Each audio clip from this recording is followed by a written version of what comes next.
of work not to be noticed or remembered from a casual glance.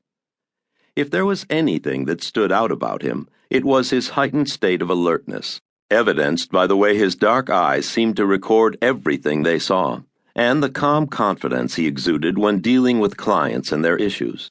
But even that he kept under wraps, unless he was working. He did have a way of standing that a trained eye might have concluded meant a military background, and indeed he'd gone from Special Forces many years earlier to the company before going into the business of fixing problems for people with money. Speaking of which, the fixer's attention shifted to the man in the plum-colored smoking jacket sitting on the edge of a Chesterfield leather chair in a dark corner of the room. The object of his attention was bowed over, his tanned, ruggedly handsome face buried in his hands, as his shoulders and silver mane of hair shook with each muffled sob. Crying, and with good reason, the fixer thought clinically. There was a young woman lying naked and in a state of rigor mortis on the master bed upstairs, and this apparently despondent family man had killed her. And for what? A short circuit between his brain and his balls?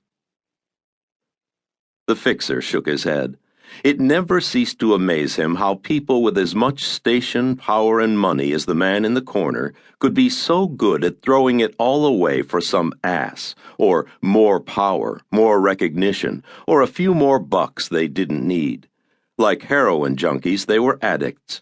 The more they got, the more they needed. Then they'd refuse to acknowledge that they had a problem until they really had a problem. Good thing, he told himself as he began to cross the room toward the man, or I wouldn't be in business. Upon arriving at the house, he'd spoken briefly with his new client's assistant, a young man named Peter, who'd placed the call to him. Thank God someone in the house was thinking with something other than, well, you know. The fixer had then directed the semi-hysterical client to make himself a stiff drink and have a seat in the library. Don't make any calls. Don't touch anything, he'd warned.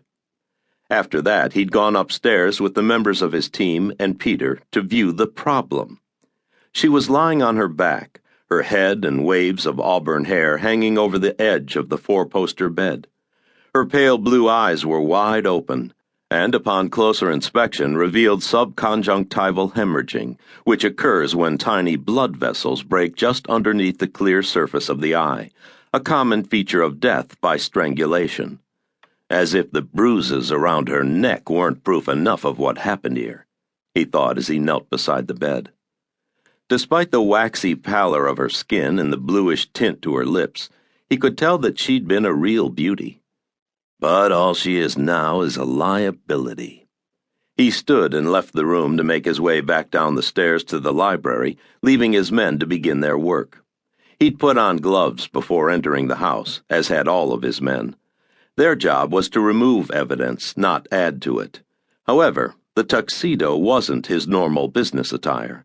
He'd been at a holiday party in Manhattan when he got the call, and there wasn't time to change clothes before climbing into his Porsche 993 and rushing to this home in Westchester County. He wasn't happy about the call, as it meant leaving his beautiful girlfriend surrounded by wealthy, better-looking men who thought that she could do better than a boring, if financially well-off, middle-aged banker. But part of being the fixer was that he was on call any time of the day or night. For the kind of money he commanded, he had to be. There will be an extra fee for that tacked on to tonight's invoice, he noted in his mental ledger. The bill would go to the people Peter really worked for, and they'd gladly pay it. They had a lot invested in the man's future potential. At least they'd had the sense to keep someone on the payroll to monitor their prize rooster. Peter might have saved the day. He was a little surprised it had taken so long for the proverbial shit to hit the fan with this man. The rumors about his serial philandering had been out there for years, but a friendly liberal press had not tried very hard to confirm the allegations, and the missus was apparently resigned to the role of a stoic cuck queen. However, that was before her famous husband killed a young woman. Now neither she nor the press nor the police would be able to look past this transgression.